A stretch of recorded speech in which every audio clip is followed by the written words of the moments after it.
rafraîchissantes comme le débarquement des filles du roi sur les quais de la Nouvelle-France et légères comme leur rire franc, la blonde de Chambly est brassée en l'honneur de ces jeunes femmes venues de si loin pour bâtir un pays.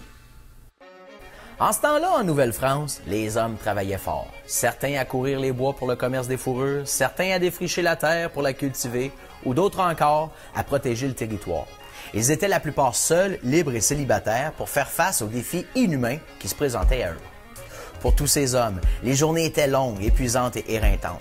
Ils trimaient dur pour survivre dans un environnement hostile. Une fois la nuit venue, ils sombraient rapidement dans le monde des songes. Mais il leur manquait l'essentiel à la vie, l'indispensable à leur bonheur. Il leur manquait l'amour et la chaleur d'une belle créature.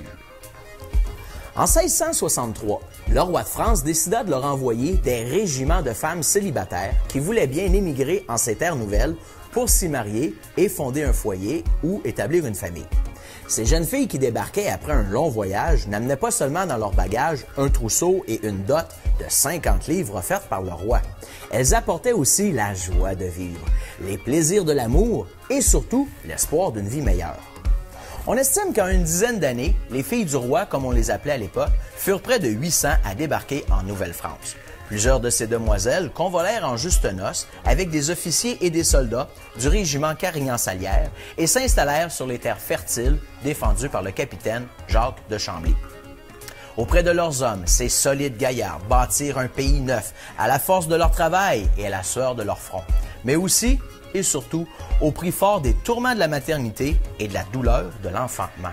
Sans elles et leur apport essentiel, la colonie n'aurait jamais pu survivre, proliférer et devenir ce qu'elle est aujourd'hui. C'est en souvenir de ces jeunes femmes en fleurs, au cœur léger et au sourire rafraîchissant, que l'on brasse aujourd'hui sur les rives du Richelieu la blonde de Chambly. Une bière vive et joyeuse qui gonfle les cœurs de courage et emplit les âmes d'espoir.